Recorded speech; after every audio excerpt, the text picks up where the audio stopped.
चलिए thermodynamics chapter हम शुरू करते हैं नरेंद्र अवस्थी का। और हम लेवल 2 के क्वेश्चन हम इसके डिस्कस करेंगे।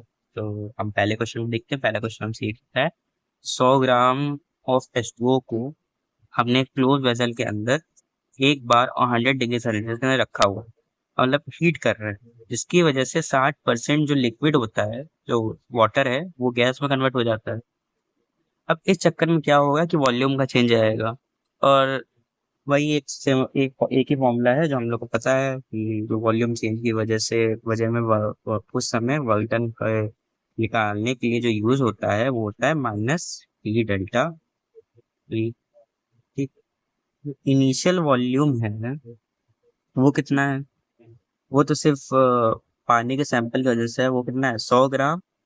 तो उसकी वजह से जो वॉल्यूम होगा वो कितना होगा, वो निकाल लेते हैं भाई हम। वो होगा 1000। हाँ, ये जीरो ये जीरो ये जीरो ये जीरो कट गया। तो वॉल्यूम आएगा वो कितना आएगा? 10⁴ मीटर। इसको एक काम करते हैं, लीटर में चेंज कर लेते हैं। तो 1 मीट्रिक क्यूब में 1000 लीटर होता है। 10⁴ इंटू 1000, तो कितना हो जाएगा? 1/10 लीटर। अब जो फाइनल वॉल्यूम है उसके दो पार्ट हैं। एक पार्ट है जो गैसियस पार्ट है, एक पार्ट है जो लिक्विड पार्ट है। जो लिक्विड पार्ट है उसका कितना होगा? वो 40 ग्राम है। और गैसियस पार्ट कितना है? वो 60 ग्राम है। ठीक। 60 ग्राम गैसियस पार्ट का वॉल्यूम कितना है? वो होगा 60/1000 इंटू वी 0.60। ये कट गया। वॉल्यूम जाएगा वो आ जाएगा 1/10। अगर मैं इसको 1000 से और मल्टीप्लाई कर दूं तो मुझे लीटर में मिल जाएगा। तो ये हो जाएगा 100 लीटर। ठीक। गैस का। लिक्विड का कितना हो जाएगा? लिक्विड का हो जाएगा 40 ग्राम 1000 इंटू। इसका तो 1000 दिया हुआ है तो ये जीरो जीरो कट गया। वॉल्यूम जाएगा वो कितना आ जाएगा? 4/10 के बाद इसको 1000 से और इंटू कर देंगे तो मुझे लीटर में मिल जाएगा। तो लीटर में कितना मिलेगा? 4/100 लीटर। ठीक। नेट वॉल्यूम कितना हो जाएगा? नेट वॉल्यूम आ जाएगा गैसियस मिक्सचर का वॉल्यूम और लिक्विड मिक्सचर वॉल्यूम कंबाइंड होकर कितना आ जाएगा? 100 + 4/100। ये हो जाएगा 1 2 3 4 1000/100 लीटर। ये final. V final minus V initial करेंगे तो मुझे मिलेगा 1/10। फाइनल ना 10004/100 -1/10।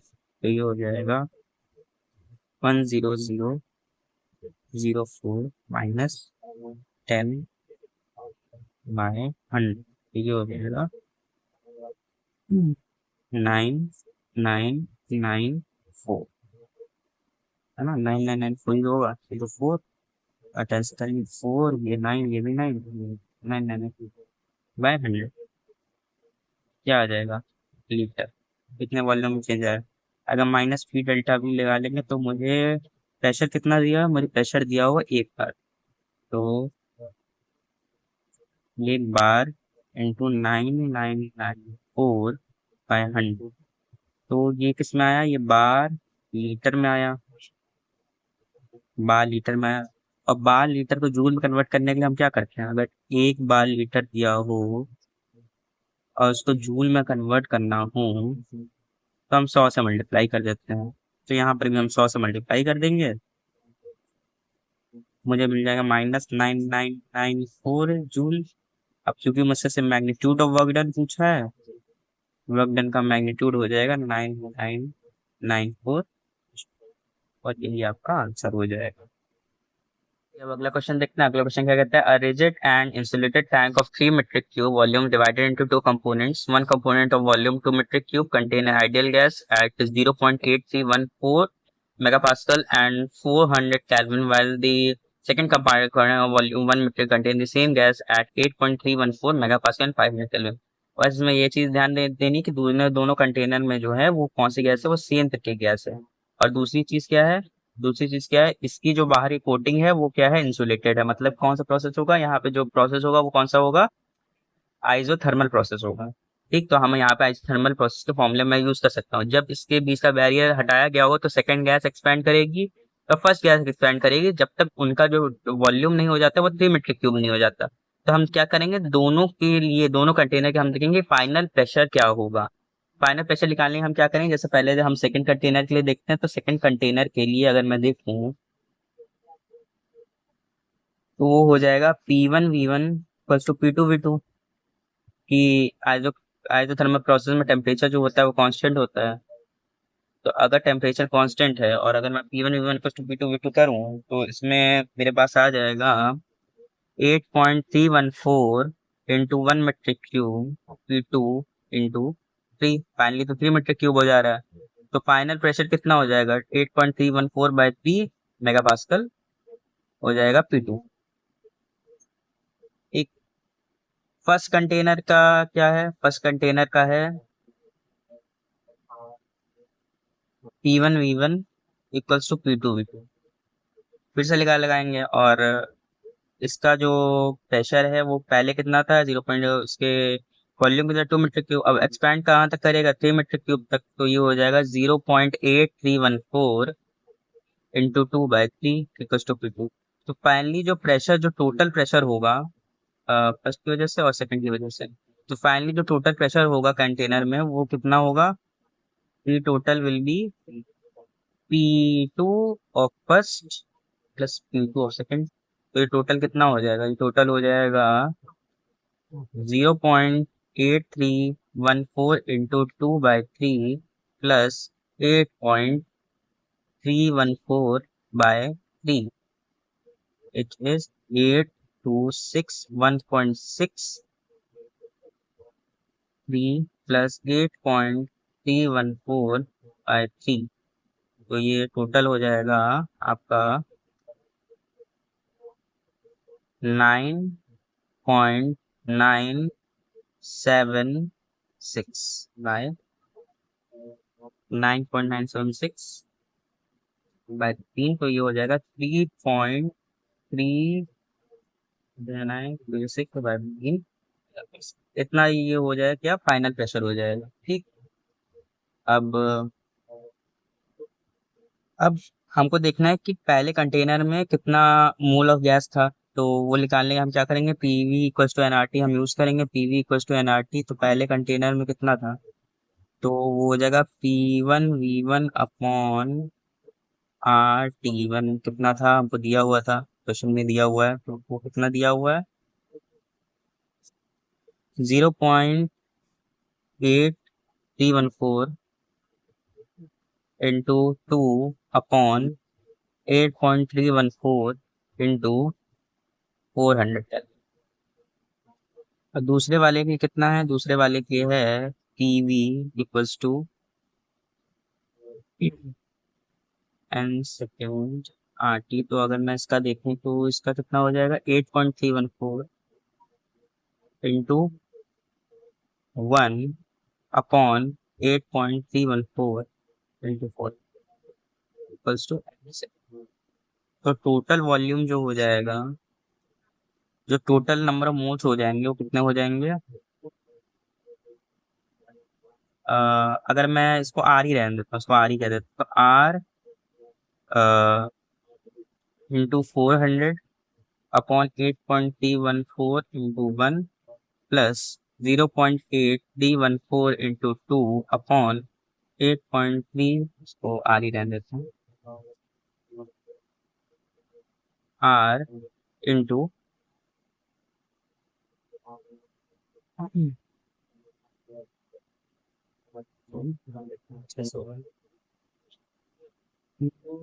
ये वाला 500 था, 500 चल रहा था। तो 8.31, हाँ ये वाला जो है वो 5 है, ये 5 है, ठीक है, 5 है, R/4 है, ठीक। तो अब अगर मैं finally PV equal to NRT लगाऊं, क्योंकि हमको फाइनली क्या फाइंड करना है, हमको फाइनली ये फाइंड करना है कि दोनों कंपार्टमेंट का जब ये बाउंड्री टूट गई, बाउंड्री हट गई, तो फाइनल टेम्परेचर कितना होगा गैस का। तो वो निकालने के लिए हमने क्या किया, टोटल नंबर मोल और टोटल प्रेशर निकाल लिया। वॉल्यूम का हमको पता है टोटल कितना है, तो टोटल प्रेशर कितना दिए, कितना निकाला हम लोग ने, 3.325, 3.325 into volume 3 metric cube, 8.314 into 1/R into 500 plus 0.8314 into 2R into 400 into R into. अब प्रेशर को चेंज करने की जरूरत नहीं, क्योंकि अगर इसमें कोई भी चेंज लाएंगे तो यहाँ पर ये बराबर का चेंज आएगा, तो वो तो at the in the end cut ही जाना है, तो उसके अंदर कोई चेंज करने की जरूरत ही नहीं है। तो आर से आर कैंसिल हो गया। अगर इसका वैल्यू निकालेंगे टेम्परेचर की जो वैल्यू आएगी,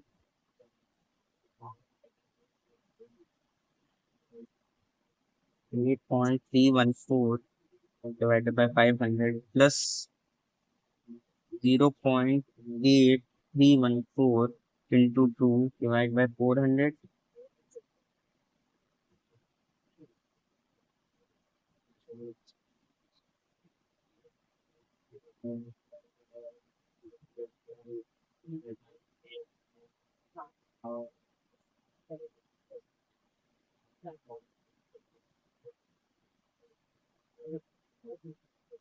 इसकी जो अप्रोक्स वैल्यू आएगी टेम्परेचर की, वो आएगी 480 और यही आपका आंसर हो जाएगा। तो इसमें करना क्या था कि भाई दोनों ही कंटेनर जो हैं वो आइसोथर्मल प्रोसेस फॉलो करेंगे, तो जब फाइनली इसका जो प्रेशर होगा, जो सेकंड कंटेनर अपने अपनी तरफ से कितना प्रेशर कंट्रीब्यूट करेगा, फर्स्ट कंटेनर अपनी तरफ से कितना प्रेशर कंट्रीब्यूट करेगा, उन दोनों का सम जो होगा वो total pressure of the container at the final कितना होगा, वो पता चल जाएगा दोनों के सम से। और टोटल नंबर ऑफ मोल्स हम इंडिविजुअल कंटेनर्स का निकाल के उन दोनों को ऐड कर देंगे, तो हमको पता चल जाएगा टोटल नंबर मोल्स कितने हैं।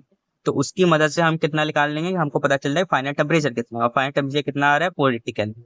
ठीक है सर, अगला क्वेश्चन क्या कहता है, what is the value of change in internal energy at 1 atm in the process. अच्छा, तो क्या हो रहा है इसमें, इसमें जो H2O लिक्विड है वो 323 केल्विन से H2O गैस में चेंज हो गया 423 केल्विन पे। तो सबसे पहली चीज तो भैया जो H2O लिक्विड है वो जो 323 केल्विन पर है, वो तो सबसे पहले जाएगा H2O लिक्विड 420 373 केल्विन पे, ठीक। उसके बाद का स्टेट चेंज होगा, H2O गैस 373 केल्विन पे, और उसके बाद ये जाएगा H2O गैस 423 केल्विन पे, ठीक। ये चीज मुझे गिवन है क्वेश्चन में, कहाँ गिवन है, यहाँ गिवन। ये दोनों मुझे कैलकुलेट करना है, तो इसका मैं डेल्टा H1 बोल देता हूँ, इसको डेल्टा H2 बोल देता हूँ। तो तो जो डेल्टा H1 होगा, जब हम उसको लिखेंगे तो हम उसको लिख सकते हैं NCP∆T। अब यहाँ पे गलती से भी ये मत यूज कर देना Cp minus CV equals to R, ये गलत हो जाएगा। ये सिर्फ आइडियल गैसेस के लिए होता है, और यहाँ पे लिक्विड में चेंज हो रहा है। और लिक्विड की खास बात यह है कि लिक्विड में Cp जो होता है वो लगभग लगभग CV के बराबर होता है। तो यहाँ पे तो दिया हुआ है, तो यही यूज कर लेते हैं 75, और चेंज कितने का है, 50 का। यहाँ से यहाँ तक 50 का चेंज है, 50 का चेंज है, बस वही रख देते हैं, ठीक। तो ये हो जाएगा 5 5 25, 5 5 25, 3753। डेल्टा H2 जो हो जाएगा वो हो जाएगा NCP∆T, और वो हमको क्वेश्चन में देके रखा हुआ है, गैसेस के लिए हमको देके रखा हुआ है 33.314। तो ये हम यूज करें 33.314। और चेंज कितने का है? चेंज जो है वो कितने का है? 73 से 23 जा रहा है, मतलब 50 का चेंज है यहाँ पे। तो ये हो जाएगा 33, 3, 1, 5, 20, 5, 7, 5, 8, 15 और 5, 16। तो ये हो जाएगा 1665.70 जूल। ठीक। और क्वेश्चन में मुझे इस स्टेप का डेल्टा हीट ऑफ एवरेज है 40.7 किलो जूल दे के रखा हुआ है। तो टोटल कितना हो जाएगा? टोटल इंथैल्पी चेंज जो हो जाएगा वो हो जाएगा 3.7 kilo joule plus 1.6 kilo joule plus 40.7 kilo joule. तो ये आपका हो जाएगा 337, 116.7, सॉरी, 40.7, 3.7, 1.6, 14, 20, 356, 46। तो 46.0 किलो। ठीक। अब हमको फॉर्मूला पता है, हमको पता है कि डेल्टा एच जो होता है वो delta U plus P delta PV के इक्वल होता है, डेल्टा पीवी के इक्वल होता है। इसको हम डेल्टा पीवी को हम एनआरटी के इक्वल कर रख सकते हैं। जो फाइनल टेम्परेचर होता है, यहाँ पे हमेशा फाइनल टेम्परेचर रखा जाता है। तो फाइनल टेम्परेचर कितना है? फाइनल टेम्परेचर हमको दिया हुआ है 423 कैलोरी। तो बस हमको यही यहाँ पे यही रखना है। तो ये हो जाएगा डेल्टा यू प्लस 8.314 इंटू 423। इसको 46 किलो जूल से माइनस करना, सब डिवाइडेड बाय 1000। तो 8.314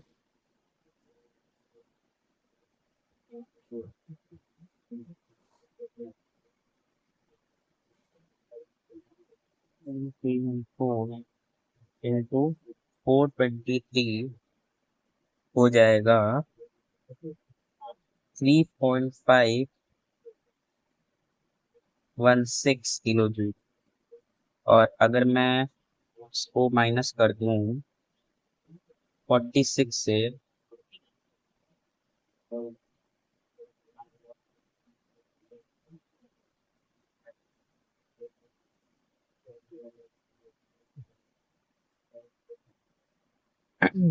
तो डेल्टा यू की वैल्यू अप्रोक्सीमेटली आ जाएगी 42.48 किलो जूल। तो अगर मैं देखूं तो सबसे क्लोजेस्ट आंसर कौन सा होगा? वो ये होगा, यही आपका आंसर हो जाएगा। यही आपका एक किलो जूल का आंसर। तो बस इस क्वेश्चन में बस दो बातें याद रखनी है। सबसे पहली बात, आप यहाँ पे ये Cp minus Cv equal to R मत यूज कर दीजिएगा इसको यहाँ कन्वर्ट करते वक्त, क्योंकि हम लिक्विड में से लिक्विड में चेंज कर रहे हैं। कोई भी गैस इन्वॉल्व नहीं है, कोई भी आइडियल गैस इन्वॉल्व नहीं है। तो आप ये फॉर्मूला यहाँ पे नहीं यूज कर सकते। आपको बस याद करना है लिक्विड में जो चेंज होता है वॉल्यूम का वो बहुत छोटा होता है। तो सीपी और सीवी लगभग लगभग बराबर होता है। ठीक। तो हमने क्या किया, हर एक प्रोसेस का एंथैल्पी चेंज निकाला, वो सारे प्रोसेस एंथैल्पी चेंज जोड़ दिया तो हमको टोटल एंथैल्पी चेंज मिल गया जो कि आया 46.0 किलो जूल। ठीक। उसके बाद हमने क्या किया, हमने ये delta H equal delta U plus delta PV वाला हमने रिलेशन यूज किया। और डेल्टा पीवी की वैल्यू होती है एनआरटी, एनआरटी के बराबर होती है। और यहाँ पे टेम्परेचर जो होगा वो फाइनल टेम्परेचर होगा। फाइनल टेम्परेचर क्या है? 423 केल्विन। वो रखा मैंने, तो हमको यहाँ पे हमारा आंसर मिल गया। अगले क्वेश्चन क्या रहता है? फॉर एन आइडियल गैस मुझे सीपी अपॉन सीवी का रिलेशन दिया equals to comma the molecular mass of gas is m, its specific velocity at constant volume is। तो हम फर्स्ट लॉ ऑफ थर्मोडायनेमिक्स जानते हैं, वो होता है delta U equals to delta Q plus W. ठीक। तो अगर मैं देखूं तो वर्क डन के क्योंकि कांस्टेंट वॉल्यूम में किया था, वर्क डन हो जाएगा 0। तो जो डेल्टा यू है वो डेल्टा क्यू के बराबर हो जाएगा। ठीक। डेल्टा क्यू को क्योंकि आइडियल गैस है तो हम इसको लिख सकते हैं एम सी डेल्टा टी। अब यही स्पेसिफिक हीट कैपेसिटी हमको कैलकुलेट करनी है, यही वो स्पेसिफिक हीट कैपेसिटी है। तो अगर मैं इसको लिख दूं तो M C S delta T, delta क्या हो जाएगा, वो हो जाए N C V delta T. क्योंकि इंटरनल एनर्जी का जो चेंज होता है फॉर आइडियल गैस हम लिख सकते हैं उसको एनसीवी डेल्टा टी। ठीक। उसको हम एनसीवी डेल्टा टी लिख सकते हैं। और अगर हमको इंथैल्पी चेंज लिखना है तो हम उसको एनसीपी डेल्टा टी लिख सकते हैं, लेकिन सिर्फ आइडियल गैसेस के लिए। तो ये हो जाएगा, ये हो जाएगा M upon M C V delta T equals to M C S delta T. M से एम कट गया, डेल्टा टी से डेल्टा टी कट गया, C V equal C V by M equals to C S. अब हमको पता है Cp minus CV equals to, क्योंकि ideal gas है, हम इसको इस वाले फॉर्मूले को हम आराम से इस्तेमाल कर सकते हैं, कोई दिक्कत वाली बात नहीं है। और हमको एक और चीज पता है, हमको पता है कि Cp upon Cv equals to lambda gamma जो भी दिया हुआ है वो है।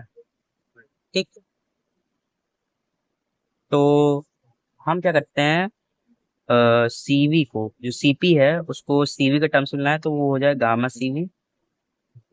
सीवी कॉमन लेते हैं तो आर वन माइनस गामा ये आ जाएगा। अगर मैं इस पे रखूंगा तो यही आएगा। ठीक। सीवी नहीं, ये आएगा सीपी की जगह रखना है ना, तो ये हो जाएगा गामा माइनस। तो अगर आर की जगह, अगर सीवी की जगह ये रखें तो ये हो जाए R M gamma minus one equals to six. और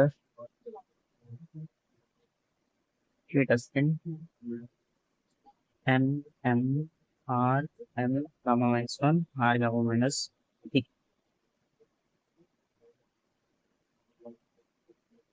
यही आपका आंसर हो जाएगा।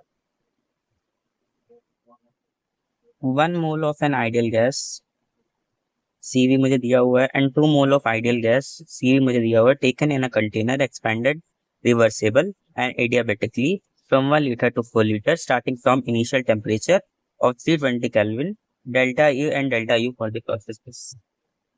ठीक। क्या निकालना है, तो आपको पता होना चाहिए जो नेट सीवी होता है वो निकालने का तरीका होता है, वो होता है N1 CV1 plus N2 CV2 upon N1 plus N। सिर्फ और सिर्फ आइडियल गैसेस के लिए होता है, सिर्फ और सिर्फ आइडियल गैसेस के लिए होता है ये। तो हम सीवी नेट निकालेंगे तो सीवी नेट हमारा कितना आएगा, वो आएगा 1 into 3R plus 2 into 3R/2 upon total 3 which is 2R। ठीक। अच्छा, फ्रॉम इनिशियल 320 केल्विन। ठीक, हमको पता है सीवी नेट कितना है, इतना है, तो हम देखें Cp minus CV equals to R. ठीक। तो सीपी की वैल्यू कितनी है, सीपी की वैल्यू आ जाएगी 3R। Cp upon Cv lambda की वैल्यू कितनी आएगी, Cp upon Cv which is equals to 3/2। ठीक। अच्छा, हम ये जानते हैं कि आइडियाबैटिक प्रोसेस के लिए हम P1 V1 की power gamma equal to P2 V2 की पावर गामा कर सकते हैं। ठीक। और V1 की जगह, क्योंकि हमको P1 की जगह हम क्या ले सकते हैं, क्योंकि हमको पता है PV इक्वल टू NRT होता है, तो P की जगह हम डाल सकते हैं NRT/V। तो हमको मिल जाएगा T1 V1 की power gamma minus one equal to T2 V2 की पावर गामा माइनस वन। ठीक। इनिशियल टेम्परेचर कितना था, इनिशियल टेम्परेचर हमारा था 320 केल्विन, 320 केल्विन लिख देते हैं। ठीक। V1/V2 gamma minus one equals to T2। Starting volume कितना था 1, फाइनल वॉल्यूम कितना था 4, गामा वैल्यू 3/2, इसकी वैल्यू हाफ, तो T2, तो ये हो जाएगा 160 केल्विन जो होगा वो T2 होगा। अब इंटरनल एनर्जी का जब चेंज होगा डेल्टा यू, वो होगा एनसीवी डेल्टा टी। ठीक, NCV delta T. Total number of moles कितने हैं? 3, है ना, क्योंकि दो गैसेस मिक्स हुई है ना, इसके 1 मोल और इसका 2 मोल, तो टोटल कितना होगा? 3 मोल। ठीक। नेट सीवी की वैल्यू कितनी है? नेट सीवी की वैल्यू है 2R। और चेंज इन टेम्परेचर कितना है? चेंज इन टेम्परेचर है 160 माइनस फाइनल 160, इनिशियल 320, है ना। तो हो जाएगा 6R 160, तो ये हो जाएगा -960R जूल डेल्टा यू की, जूल। तो आपका आंसर हो जाएगा